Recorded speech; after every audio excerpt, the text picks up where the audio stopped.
ఇంటి వద్ద కుటుంబం రచ్చరచ్చ నడుస్తోంది. భార్య దువ్వాడ వాణి, కూతురు హైందవి గేట్లు బద్దలు కొట్టి లోపలికి వెళ్లే ప్రయత్నం చేశారు. దువ్వాడ శ్రీనివాసరావు అనుచరులతో వచ్చి భార్య కూతుర్ని దూషిస్తూ బయటకు నెట్టే ప్రయత్నం చేశారు. భార్య కూతురుతో సంబంధం లేదంటున్న దువ్వాడ శ్రీనివాసరావు వ్యవహారంపై కూతురు హైందవితో టెక్కలి ప్రతినిధి శ్రవణ్ ఫేస్ టు ఫేస్.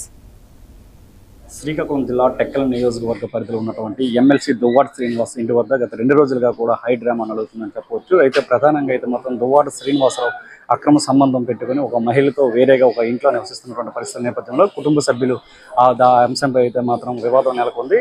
అయితే కన్న తండ్రిని కలవడానికి అయితే మాత్రం 48 గంటల క్రితం కన్న కూతురు ప్రయత్నించినప్పుడు కూడా ఎమ్మెల్సీ దువ్వాడ శ్రీనివాసరావు నిరాకరించడంతో ఒకసారిగా కూడా ఈ విషయం బహిర్గతమైందని చెప్పవచ్చు. ప్రస్తుతం దువ్వాడ శ్రీనివాస్ ఎమ్మెల్సీ కూతురు అయినటువంటి హైందవి మనతో ఉన్నారు. ఆవిడ నుండి మరిన్ని విషయాలు తెలుసుకునే ప్రయత్నం మనం చేద్దాం.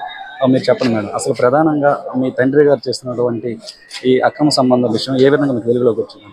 ఈ విధంగా వెలుగులోకి వచ్చింది ఆయన ఫోన్లోనే మేము చాటింగ్ అది చూసాము. చూడడంతో స్క్రీన్ షాట్ తీసుకొని ఆయన అడగడంతో ఆయన మమ్మల్ని అవాయిడ్ చేయడం స్టార్ట్ చేశారు. అప్పటి నుంచి ఆయన ఫోన్ ద్వారానే మాకు తెలిసింది, ఆయన ఫోన్లోనే మేము చూసాం.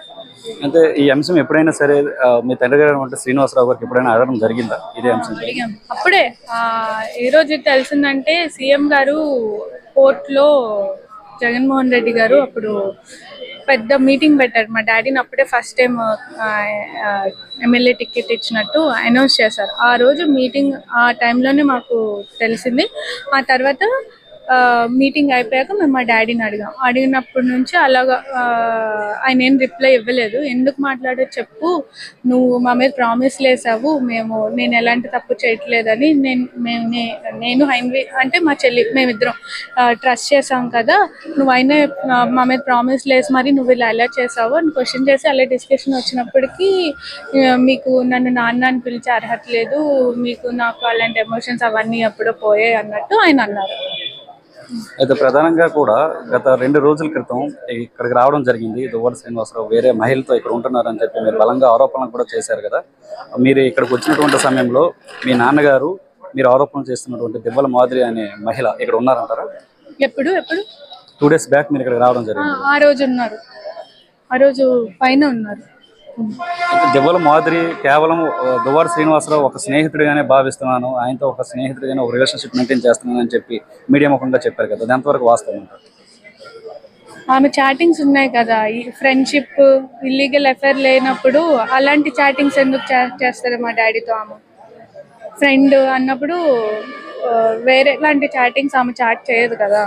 ఆమె ఏదో ఏం చెప్తున్నా ఆమెకే తెలియట్లేదు. ఫస్ట్ ఆఫ్ ఆల్ నిన్నేమంది, ఫ్రెండ్ అంది. తర్వాత 60 years నాకు లింక్ ఏంటి అంది. తర్వాత ఏమంది, నేను ఇదే నిజం చేస్తాను, నేను పెళ్లి చేసుకుంటే పెళ్లి కూడా చేసుకోవచ్చు అని అంది. ఇంకా ఏమంది, నేను నా హస్బెండ్ని దువ్వాడ శ్రీనివాస్ని వదిలేసి నేనేం చేయాలి అని అడుగుతుంది. అసలు దానికి ఆ సెంటెన్స్కి అర్థం ఏంటి? అంటే ఎంతమందితో అయినా ఉంటుందా, ఎంతమందితో అయినా తిరుగుతుందా, ఏమైనా చేస్తుందా? గతంలో కూడా దివ్వల మాదిరి అనేక మందితో అనేక రకమైన సంబంధాలు పెట్టుకోవడానికి మీరు ఒక ఆరోపణ చేశారు. దానికి సంబంధించి మీ దగ్గర ఏమైనా ఆధారాలు ఉన్నాయా? ఆధారాలు అంటే నా దగ్గర అంటే ఇప్పుడు మీరు టెక్కలు వెళ్ళి ఏ డోర్ అయినా కొట్టి అడగండి, దివ్వలు అంటే ఆ లేడీ కోసం, ఆ మాదిరి కోసం అందరూ చెప్తారు. నేనే కదా టెక్కల్లో ప్రతి ఒక్కరు చెప్తారు. ఇప్పుడు ప్రధానంగా మీ డిమాండ్స్ ఏంటి అసలు?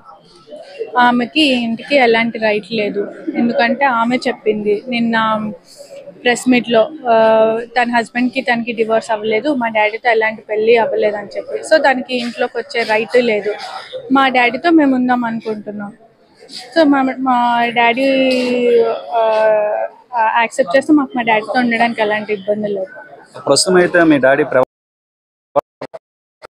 తీరైతే మాత్రం పూర్తిగా డిఫరెంట్ గా కనిపిస్తుంది. మీరు మీ నాన్నగారు కావాలని మీరు కోరుకుంటున్నప్పుడు కూడా ఆయన కనీసం మిమ్మల్ని ఇంట్లోకి తెచ్చే అవకాశం కూడా ప్రవర్తిస్తున్నారు. అర్ధరాత్రి మీ మీద దాడి చేసినటువంటి దృశ్యాలను కూడా ఇప్పటికే అన్ని ఛానల్స్ లో కూడా టెలికాస్ట్ అయినటువంటి పరిస్థితి. ఈ దాడి చేసినటువంటి పరిణామాలు ఏమొచ్చాయి అంటారు ప్రధానంగా? అంటే దేనివల్ల దాడి చేశారు అన్న, మేము ఇంట్లోకి వచ్చామని ఆయన దాడి చేశారు. అండ్ నాకు తెలిసి ఆమె బ్లాక్మెయిల్ చేస్తుందేమో అని నా ఫీలింగ్. ఎందుకంటే ఈ ప్రపంచంలో ఏ వైఫ్ అండ్ హస్బెండ్కైనా గొడవలు ఉంటాయేమో కానీ ఏ ఫాదర్ కూడా వాళ్ళ పిల్లల్ని ఇలాగా దూరం పెట్టరు. ఆమె ఏదో బ్లాక్మెయిల్ చేస్తుంది, ఈయన ఏదో భయపడుతున్నారు కాబట్టి, ఒప్పుకోలేకపోతున్నారు కాబట్టి ఈయన ఇలాంటివి మా మీద చేస్తున్నారు. కానీ ఆయన అయితే మాత్రం ప్రధానంగా చెప్తున్నటువంటి అంశం ఏంటంటే కేవలం మీరు గత 2 ఏళ్ళుగా కూడా అతన్ని హతమార్చడానికే మీరు మీ అమ్మగారు ప్రయత్నిస్తున్నారని ఆరోపిస్తున్నారు. అది ఎంతవరకు వాస్తవం? ఇప్పుడు నిన్న ఆయన కంప్లైంట్ ఇచ్చారు, ఆయన ఏదో అటాక్ చేయడానికి వచ్చామని కంప్లైంట్. నిజంగా అప్పుడే మేము అటాక్ చేస్తుంటే ఈ కంప్లైంట్ కూడా అప్పుడే ఇవ్వాలి కదా. ఇప్పటి వరకు ఎందుకు ఇవ్వలేదు? ఇప్పుడు ఎందుకు ఇస్తున్నారు? ఇప్పుడు అటాక్ చేయకుండానే ఇచ్చారు, అండ్ అప్పుడు కూడా అటాక్ చేయకుండానే చేస్తామంటున్నారు. కొన్ని ఇప్పుడు ఇచ్చారు కదా, నిజంగా ఒకవేళ అప్పుడు అటాక్ చేసి ఉండుంటే అప్పుడే ఇవ్వాలి కదా. అప్పుడు ఎందుకు మీరేమి పోలీసుల దగ్గరికి వెళ్ళలేదు, కేసు ఫైల్ చేయలేదు? అంతే. ప్రధానంగా ఇంకొక ఆరోపణ కూడా ఆయన చేయడం జరిగింది. ఇక్కడ ఉన్నటువంటి టీడీపీ ప్రభుత్వం, కూటమి ప్రభుత్వం ఏదైతే ఉందో, కూటమి ప్రభుత్వం ఉన్నటువంటి టీడీపీ నేతలు మీ వెనకాల ఉండి గేమింగ్ అంతా కూడా ఆడిస్తున్నారని చెప్పి ఆయన ఆరోపణ చేశారు. అది ఎంతవరకు వాస్తవం అంటారు? దీనికి పాలిటిక్స్ కి ఎలాంటి సంబంధం లేదు. మేము అంత ఇదైపోయి ఆరోపణలు చేయాల్సిన అవసరం మాకు లేదు. ఫ్యాక్ట్ ఉంది కాబట్టి, మా ఫ్యామిలీ ఇష్యూ కాబట్టి మేము ఫైట్ చేస్తున్నాం. దీనికి టీడీపీ వాళ్ళకి ఏం సంబంధం లేదు. కేవలం మీ నాన్నగారే మీకు కావాలనుకుంటున్నారా, లేకపోతే మీ నాన్నగారికి సంబంధించిన ఆస్తులు ఏమైనా మీకు కావాలని కోరుకుంటున్నారు? ఆస్తులే కావాలనుకుంటే ఇంకా చాలా వేసి ఉంటాయి. కోర్టుకి వెళ్తే కోర్టే డిసైడ్ చేస్తుంది ఆస్తులు అనేవి ఎలా రావాలో. మాకు ఆస్తులు అనుకుంటే అలా కూడా వెళ్ళొచ్చు, గోళం లేకుండా ప్రశాంతంగా వెళ్ళొచ్చు. మాకు మా డాడీ కూడా కావాలనుకుంటున్నాం కాబట్టి ఇలా ఫోన్లో మెసేజ్లో ఏం రిప్లై ఇచ్చినా ఎన్నిసార్లు ట్రై చేసాము, ఏమీ అవ్వకపోయినా లాస్ట్కి మన ఇక్కడ వచ్చి కూర్చోవాల్సి వచ్చింది. రాత్రి మీరు రౌడీ మొక్కలతో వచ్చారు. రౌడీ మొక్కలతో వచ్చి తలుపులు పగలగొట్టి గ్యాస్ కట్టర్లతో తలుపులు పూర్తి స్థాయిలో కూడా ఓడగొట్టారు అని చెప్పేసి ఆయన ఆరోపిస్తున్నారు. రాత్రి మీరు వచ్చేటప్పుడు కారం పొడులు, అలాగే కత్తులు, కటారులతో వచ్చి కన్న కూతురు కూడా ఇలాంటి వ్యవహారానికి దిగజారింది అంటూ కూడా ఆయన మాట్లాడినటువంటి పరిస్థితి ఉంది. అది నిజమేనా? కత్తులు, కారాలు అంటే నా చుట్టూనే మీడియా ఉంది. నా ఏమంటారు కార్లో కూడా వీడియోలు తీసి పెట్టింది. మరి కనిపిస్తాయి కదా ఎక్కడైనా కత్తులు, కటార్లు, ఆ కారాలు ఉంటే వాళ్ళకే కనిపిస్తాయి కదా. ఉంటే నిజంగా ఉంటే నిన్నే బయటపడిపోవాల్సిందే. ఆయన మా మీద అటాక్ ఇవ్వడానికి రెడీ.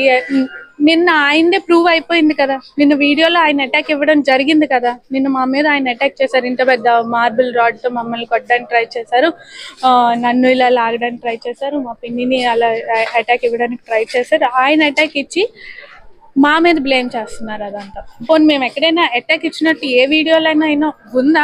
డోర్ ఓపెన్ చేయలేదు కాబట్టి మొన్న వెయిట్ చేసాం. నిన్ను కూడా డోర్ ఓపెన్ చేయలేదు కాబట్టి డోర్ ఇరుగొట్టి లోపలికి రావాల్సి వచ్చింది. అయితే ప్రధానంగా అయితే చివరిగా చెప్పండి, మీరు అసలు ఈ దువ్వాడ శ్రీనివాసరావు ఎమ్మెల్యే మీ ఫాదర్ దగ్గర నుంచి ఫైనల్ గా ఏం కోరుకుంటారు? ఆయనతో కలిసి ఉండాలని మీరు కోరుకుంటున్నారా, లేకపోతే ఆయనకు సంబంధించినటువంటి ఆస్తులను మీరు కోరుకుంటున్నారా? ఆస్తులు కోరుకుంటే నేను ఆల్రెడీ చెప్పాను, ఎలాగైనా కోర్టుకు వెళ్ళొచ్చు, ఎలాగైనా తెలుసుకోవచ్చు. ఆస్తులు రావడం అనేది పెద్ద విషయం కాదు. మేము మా డాడీతో, మా మమ్మీతో ఎలాంటి లవ్ అండ్ ఎఫెక్షన్ మా మమ్మీ నుంచి వస్తుందో మా డాడీ నుంచి కూడా మేము అదే ఎక్స్పెక్ట్ చేస్తున్నాం. అంటే దెవ్వల మాదిరి కూడా ఒకవైపు చెప్తుంది, అనేక రకాలుగా ఆయన ఇబ్బంది పెట్టారు ఫ్యామిలీ మెంబర్స్ అంతా కూడా, దాని కారణంగానే నేను పూర్తి స్థాయిలో కూడా ఆయనకు అండగా నిలబడ్డాను అంటున్నారు. ఇంకా ఫ్యూచర్లో అనుకూలిస్తే పెళ్లి కూడా చేసుకుంటామా అంటున్నారు. ఇవన్నీ సాధ్యమవుతాయి అంటారా? దానికి మీరు ఒప్పుకుంటారా? నేను ఒప్పుకోను. ఆవిడ వచ్చి మా డాడీని పెళ్లి చేసుకుంటానంటే నేను ఎందుకు ఒప్పుకుంటాను? ఆమె ఎవరు పెళ్లి చేసుకోవడానికి? ఆమెకి అంటే బేసిక్గా ఏంటంటే ఇది ఆమె ప్రొఫెషన్ అనమాట. ఇలాగా చాలా మందిని ట్రాప్ చేయడం, పెళ్ళిళ్ళు చేసుకోవడం, వాళ్ళ దగ్గర డబ్బులు లాగడం. మా డాడీ ఇప్పుడు ఎమ్మెల్సీ పొజిషన్లో ఉన్నారు. మా డాడీ దగ్గర డబ్బులు ఉన్నాయి కాబట్టి ఇప్పుడు మా డాడీని ఎలాగో అయినా పెళ్లి చేసుకొని అవన్నీ లాక్కోవడానికి ఆమె ప్లాన్, ట్రైల్. మీ నాన్నగారి దగ్గర ₹1 కూడా లేదు. ఎలక్షన్ టైంలో కూడా నేనే దాదాపుగా ₹2 కోట్ల వరకు కూడా ఖర్చు పెట్టి ఎలక్షన్ చేశానని ఆవిడ చెప్తుంది కదా. అసలు అంటే నాకు తెలీదు, నేను నార్మల్గా అడుగుతున్నాను. ఎలక్షన్లో ఖర్చు పెట్టడానికి ఇంత ఏమైనా లిమిట్ ఉంటుందా? ఖచ్చితంగా 2 కోట్లు ఈమె ఎలా ఖర్చు పెట్టింది? ఈమెకి అసలు 2 కోట్లు ఎక్కడి నుంచి వచ్చాయి? వెల్ సెటిల్డ్ ఫ్యామిలీ అని ఆవిడ చెప్తుంది కదా. వెల్ సెటిల్డ్ ఫ్యామిలీ అంటే ఇప్పుడు మీ అందరికీ తెలుసు కదండి, వాళ్ళ మామయ్య గారు లాయరు, ఇంకా వాళ్ళ హస్బెండ్ ఏదో ఎన్ఆర్ఐ ఆఫీసర్, ఎన్ఆర్ఐ వ్యక్తి ఏంటో అంట వాళ్ళ హస్బెండ్. అంటే ఇప్పుడు వెల్ సెటిల్ అంటే లైక్ బాగా అంబానీ ఆ రేంజ్ ఫ్యామిలీసా? ఆమె 2 crores అంత ఈజీగా ఖర్చు పెట్టింది ఎలక్షన్లో. ఎందుకు అసలు ఆమె 2 crores ఎలక్షన్లో ఖర్చు పెట్టినందుకు మీరు ఎందుకు అది అడగట్లేదు? ఆమెని ఖర్చు పెట్టకూడదు కదా, ఎలక్షన్లో ఇంతే ఖర్చు పెట్టాలనేది ఉంటుంది కదా. అది ఎందుకు మీరు అందరూ క్వశ్చన్ చేయలేదు? ఆమె 2 crores ఆమె ఎలా ఖర్చు పెట్టింది అసలు? దానికి సంబంధించిన అంశాలను ఆవిడ కూడా త్వరలోనే వెలువడిస్తామన్నారు కదా, అది సాధ్యమేనా అని మిమ్మల్ని అడుగుతుంది. ఆవిడ ఎన్నికల్లో మీ నాన్నగారి దగ్గర ఒక్క రూపాయి కూడా లేకపోతే ఆవిడ 2 కోట్ల వరకు ఖర్చు పెట్టానని చెప్తుంది కదా. ఒక రూపాయి కూడా లేకపోతే ఇల్లు ఎలా కట్టారు, ఒక రూపాయి కూడా లేకపోతే ఈ ల్యాండ్ ఎలా కొన్నారు, ఇవన్నీ ఎలా జరిగాయి. అండ్ పోర్టులోంచి వచ్చిన డబ్బులు ఏమయ్యాయి, క్వారీ ఉంది కదా, క్వారీలోంచి వచ్చిన డబ్బులు ఏమయ్యాయి, ఇవన్నీ ఏమయ్యాయి, అవన్నీ డబ్బులు కావా, ఆ డబ్బులు అన్నీ ఏం చేశారు, ఇంతవన్నీ అవాస్తవాలు అంటారా? వాస్తవాలే. అయితే ప్రస్తుతం అయితే మాత్రం గత 48 గంటలుగా కూడా దువ్వాడ శ్రీనివాస్ ఇంటి వద్ద అయితే మాత్రం హైడ్రామా జరుగుతుంది. అయితే ప్రస్తుతం ఆయన పాప హైందవి అయితే మాత్రం ఎమ్మెల్సీ దువ్వాడ శ్రీనివాస్ అయితే మాత్రం దిబ్బల మాధురి అనే మహిళ పూర్తి స్థాయిలో ట్రాప్ చేసి అనేకమైనటువంటి అక్రమాలకు పాల్పడుతూ అనేకమైనటువంటి అబద్ధాలు ఆడుతున్నటువంటి పరిస్థితి ఉందని కూడా ఆవిడ ఆరోపణ చేస్తుంది. ఏది ఏమైనా కూడా చివరిగా తన తండ్రి తనకు కావాలంటూ కూడా చెప్తున్నటువంటి పరిస్థితి ఇప్పుడు వరకు మనకు. కెమెరా పర్సన్ శేఖర్తో శ్రావణ్, 99 టీవీ, శ్రీకాకుళం. దేశవ్యాప్తంగా 4 నెలల్లోనే